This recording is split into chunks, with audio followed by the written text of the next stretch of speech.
नमस्कार विद्यार्थी मित्रों, आज આપણે ધોરણ 8 સામાજિક વિજ્ઞાન વિષયમાં પાઠ 3 ભારતનો પ્રથમ સ્વતંત્ર સંગ્રામ લેક્ચર 1 નો અભ્યાસ કરીશું।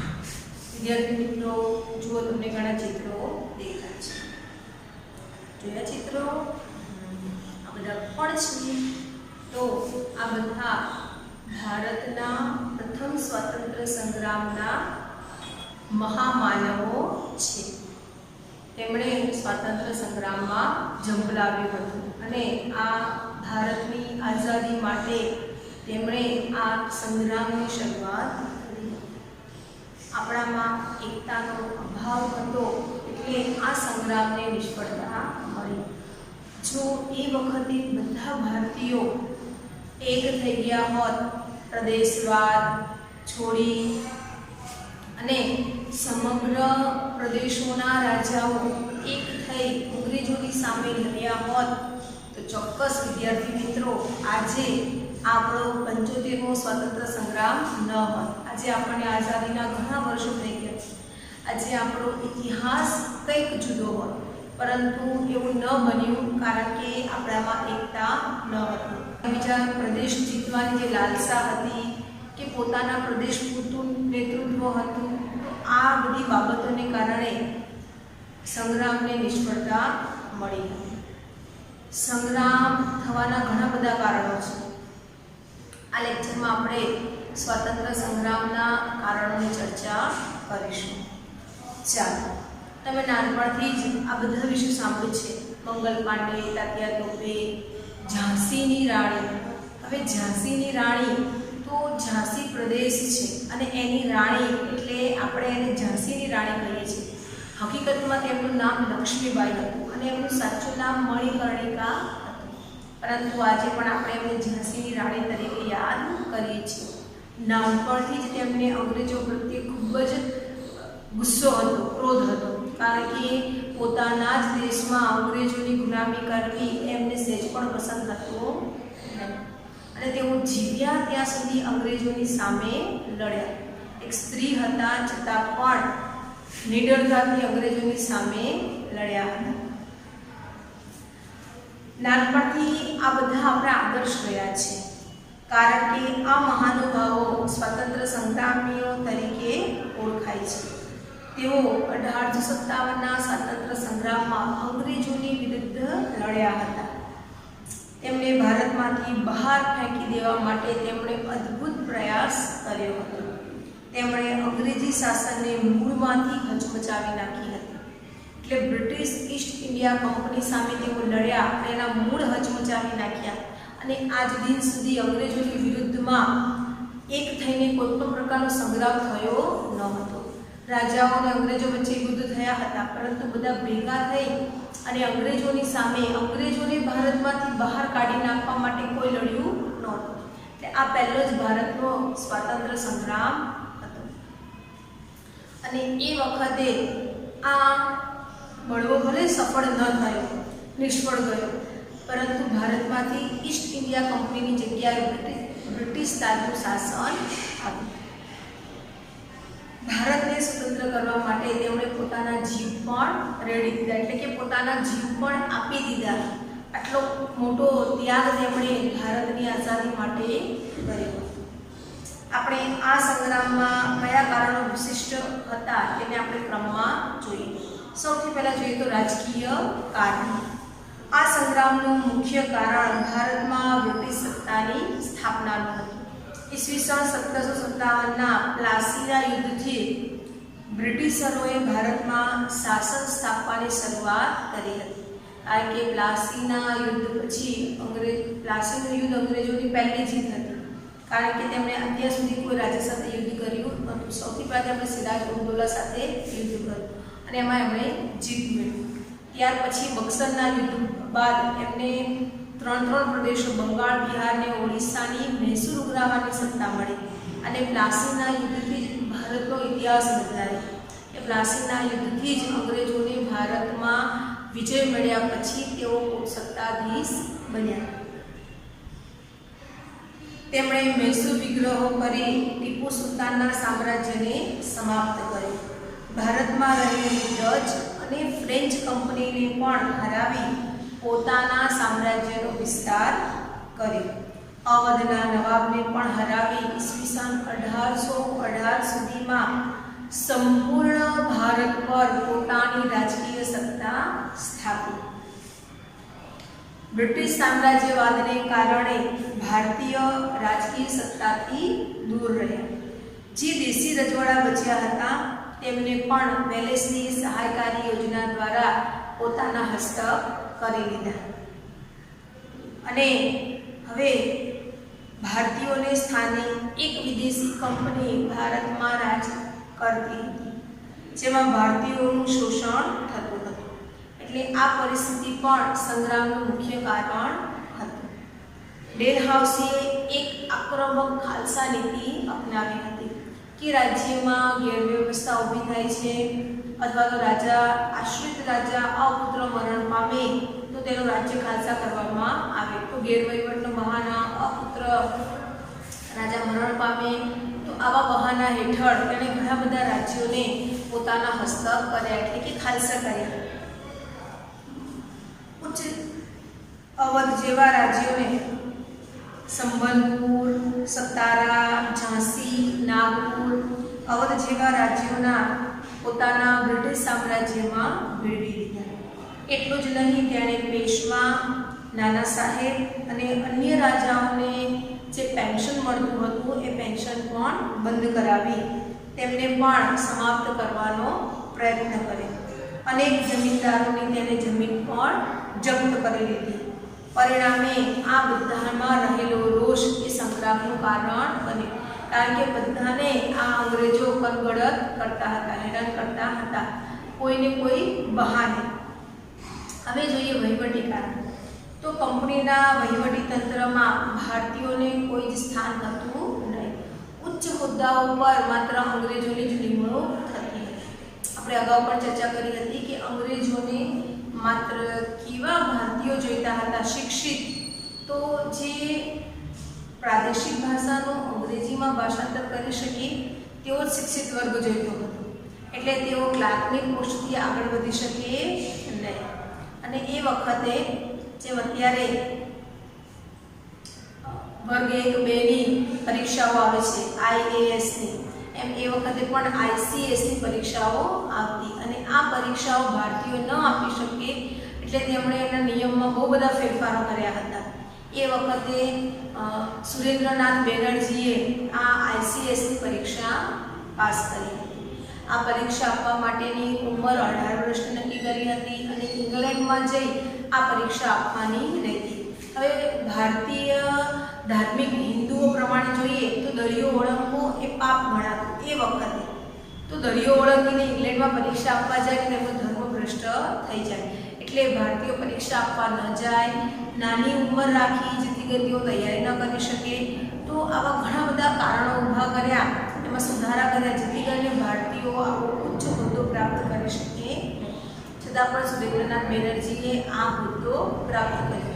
પરંતુ આ પરીક્ષા પાસ કર્યા પછી જ્યારે એમને નોકરી મળી ત્યારે એમને ખૂબ જ માનસિક ત્રાસ આપવામાં આવતો. ભારતીયો વિશે કટુ વચન બોલવામાં આવતા, ભારતીયોને ઉત્તરની કક્ષાના શબ્દ બોલી અને એમને ભજવવામાં આવતા અને કંટાળી તેમને એમાંથી રાજીનામું આપી દીધું હતું. તો આવા અંગ્રેજો હતા જે એમની કટુ નીતિથી ભારતીયોને ખૂબ પરેશાન કરતા હતા. વળી અંગ્રેજોની વહીવટી વ્યવસ્થા લોકો માટે પીડાદાયક હતી. તેમણે સામાન્ય અને ગરીબ વર્ગ ઉપર ભારે કરવેરા નાખ્યા. હવે કરવેરા ભરે તો ખાઈશું અને બચીશું, એટલે લોકો અંગ્રેજોના આ વહીવટથી હેરાન પરેશાન થઈ ગયા. ખેડૂતો પાસેથી કડક રીતે મહેસૂલની ઉઘરાણી કરવામાં આવતી. અગાઉના પાઠમાં આપણે જોયું ને કે કાયમી જમાબંધી, તો આવક થાય ન થાય નક્કી કરેલું મહેસૂલ ફરજિયાત ખેડૂતોએ આપવું પડતું હતું અને ન આપે તો અંગ્રેજ અધિકારીઓ જોર જુલમ કરીને પણ એમના પાસેથી આ વેરો એટલે મહેસૂલ ઉઘરાવતા. તો જમીન મહેસૂલ પણ મન ફાવે ત્યારે અંગ્રેજો વધારી દેતા. એના માટે આપણે કહ્યું કે તમે લગાન મૂવી જુઓ તો તમને ખ્યાલ આવશે. ન્યાયતંત્ર અત્યંત ખર્ચાળ હતું. લોકો પાસે પૈસો ન હોય તો ન્યાય માંગવા જાય કેવી રીતે? ન્યાયતંત્ર પણ કેવું હતું? ખૂબ જ ખર્ચાળ હતું. અને પોલીસ તંત્ર નિષ્ક્રિય હતું, કંઈ કામનું હતું નહીં. વળી ભારતીય કર્મચારી અને અંગ્રેજ કર્મચારીના પગારમાં બહુ મોટો તફાવત હતો. ઉદાહરણ તરીકે જોઈએ તો લશ્કરમાં ભારતીયોની સંખ્યા વધારે હતી, એટલે ફોજદારની પોસ્ટ ઉપર, કોન્સ્ટેબલની પોસ્ટ ઉપર ભારતીયોની સંખ્યા વધારે, એટલે ભારતીયો 7 અને 1 અંગ્રેજ, 7:1 આ લશ્કરમાં ભારતીયોનું પ્રમાણ. અને પગારમાં કેટલો મોટો તફાવત કે અંગ્રેજોને 150 રૂપિયા પગાર આપવામાં આવતો અને એ જ કામ બદલ ભારતીયોને માત્ર 7 રૂપિયા જેટલો પગાર આપવામાં આવતો. તો કેટલો મોટો ભેદભાવ હતો.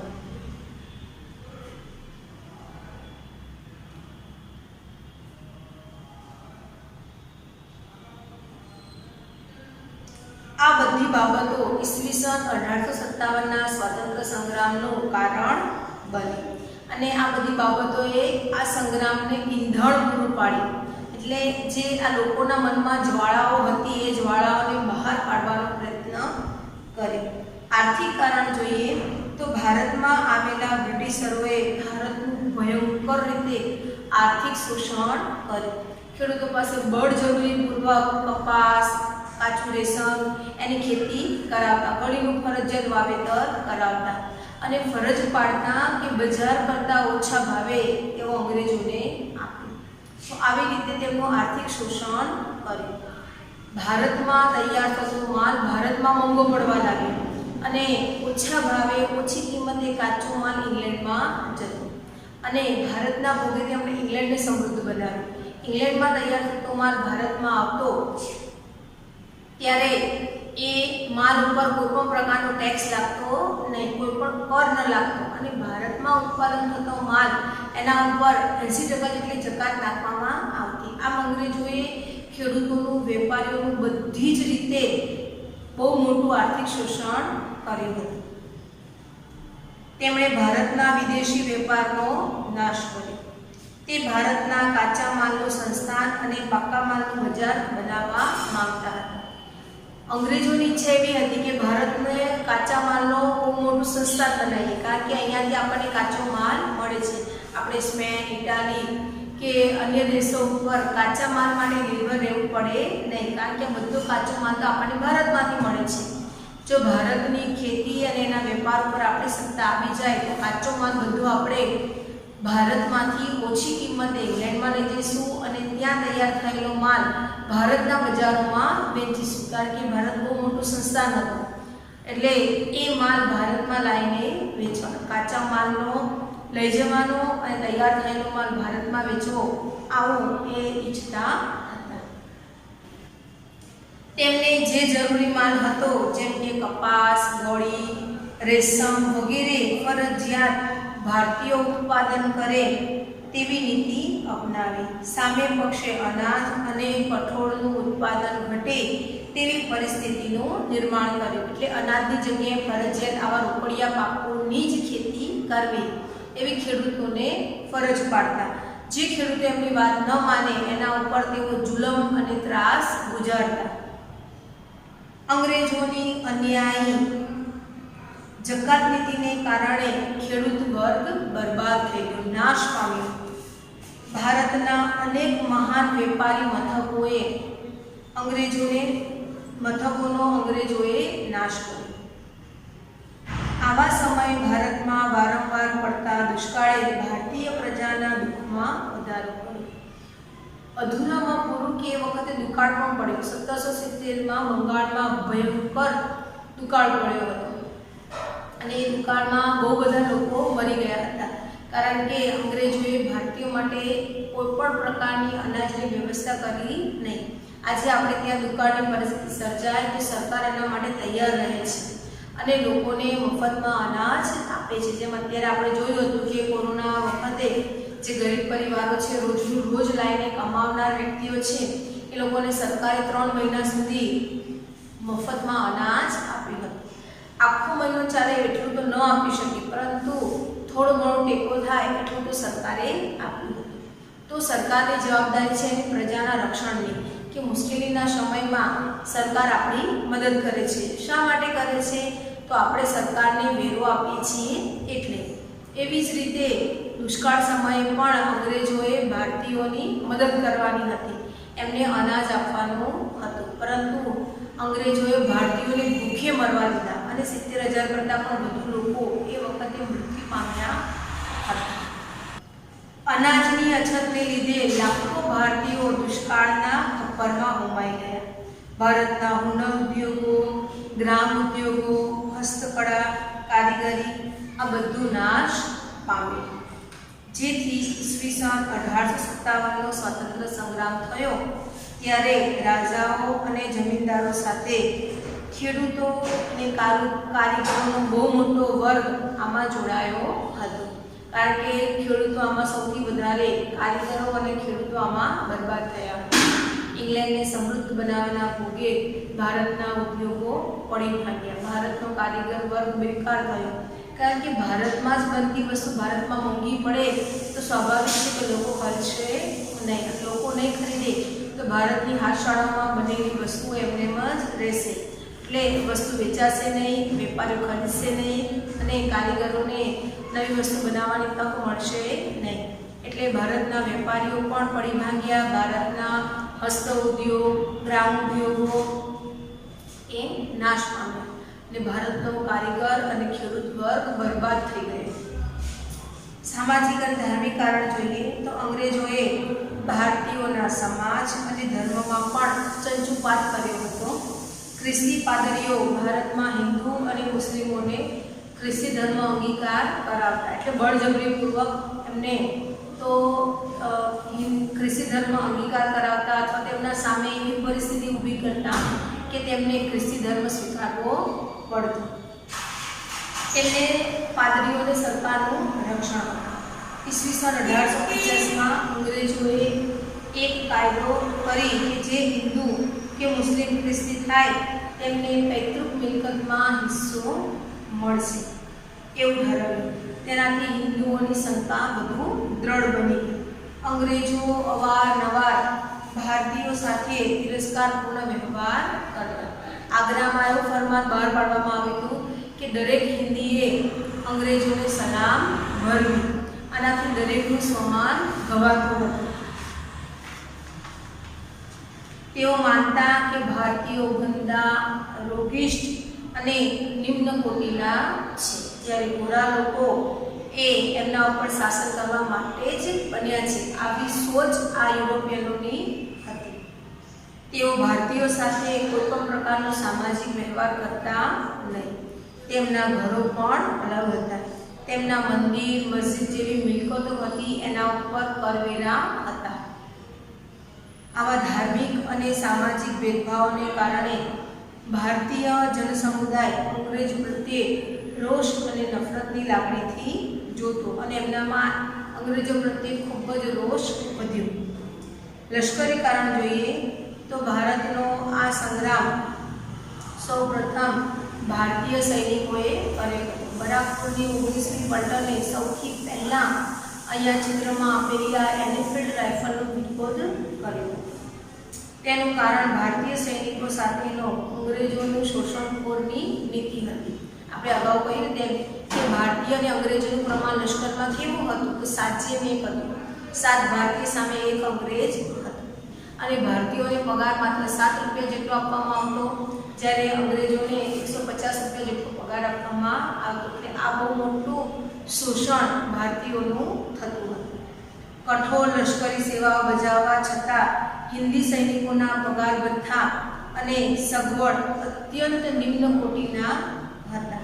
કોઈ પણ ભારતીય સૈનિક સુબેદારથી વધારે ઉચ્ચ હોદ્દો મેળવી શકતા નહીં. જેટલા પણ ઉચ્ચ હોદ્દાઓ હતા લશ્કરમાં એ બધા અંગ્રેજોને મળતા. સુબેદારથી ઊંચી કોઈ પણ પોસ્ટ ભારતીયોને મળતી નહીં. વળી અંગ્રેજો ભારતીય સૈનિકો સાથે કોઈ સામાજિક વ્યવહાર કરતા નહીં. ભારતીય સૈનિકોને પાઘડી બાંધવા પર, તિલક કરવા પર અને દાઢી રાખવા ઉપર પ્રતિબંધ હતો. કે ભારતીયો એક અપાર્ટમાં તિલક ન કરી શકતા, દાઢી ન રાખી શકતા અને તેઓ પાઘડી બાંધી શકતા નહીં. આ બધી બાબતો ઉપર અંગ્રેજોનો પ્રતિબંધ હતો. અંગ્રેજો બધું જ કરી શકતા પણ ભારતીયો આ બધું કરી શકતા નહીં. ભારતીય સૈનિકોને તેમની ભાવના વિરુદ્ધ, ધાર્મિક ભાવના વિરુદ્ધ દરિયા પારની જવાની બાંહેધરી આપવી પડતી. આપણે કહ્યું ને એમ કે એ વખતે લોકો એવું માનતા કે દરિયો ઓળંગીને જઈએ તો ધર્મ ભ્રષ્ટ થાય, એટલે ફરજિયાત ભારતીય સૈનિકોને જ્યારે અન્ય દેશમાં જરૂર હોય કે વળવા થયા હોય ત્યારે એમને ફરજિયાત દરિયો ઓળંગી અને ઇંગ્લેન્ડ મોકલતા અને જાણી જોઈ તેમનો ધર્મ ભ્રષ્ટ કરતા. એટલે આ બાબત પણ લોકોમાં રોષનું કારણ બન્યું હતું. એનું તાત્કાલિક કારણ જોઈએ તો ઈસવીસન 1857ના સંગ્રામનું એક તાત્કાલિક કારણ હતું ચરબીવાળી કારતૂસ. એ વખતે અંગ્રેજોએ ચરબીવાળી કારતૂસ, તેનું નામ હતું એનફિલ્ડ રાઇફલ, એ અમલમાં લાવી. અંગ્રેજ સરકારે સૈનિકો માટે જૂની બ્રાઉન બ્રેઝ રાઇફલની જગ્યાએ નવી એનફિલ્ડ રાઇફલ દાખલ કરી. આ રાઇફલના કારતૂસના ઉપરના ભાગે આવેલી કેપને દાંત વડે તોડવાની હતી. હવે આ કેપ ઉપર ગાય અને ડુક્કરની ચરબીનો ઉપયોગ થતો હતો. હવે આ એવી અફવા હતી પરંતુ આ હકીકત હતી. અંગ્રેજોનું કહેવું એવું હતું કે આ અફવા છે પરંતુ આ હકીકત હતી. હવે ગાય એ હિન્દુઓ માટે પવિત્ર છે અને ડુક્કર એ મુસ્લિમો માટે એનું માંસ વર્જિત છે, તે પ્રતિબંધિત છે. હવે આ ગાય અને ડુક્કરની ચરબી જો કારતૂસ ઉપર હોય અને એ કારતૂસની મોઢેથી તોડવાની હોય તો મોઢામાં એ ચરબીવાળો ભાગ જાય અને એમનો ધર્મ ભ્રષ્ટ થાય. એટલે સૌથી પહેલાં તો આ સૈનિકોએ આ કારતૂસ વાપરવાનો ઇનકાર કર્યો. કેટલાક ઇતિહાસકારોના મતે આ એક અફવા હતી. તો ખ્યાલ આવે વિદ્યાર્થી મિત્રો, આપણે આ પાઠમાં 1857ના સ્વાતંત્ર્ય સંગ્રામના કારણોની ચર્ચા કરી. પછી આપણે આ વિપ્લવ કેવી રીતે થયો, એમાં કોણે કોણે પોતાનું યોગદાન આપ્યું, એની આપણે પછીના લેક્ચરમાં ચર્ચા કરીશું. અસ્તુ.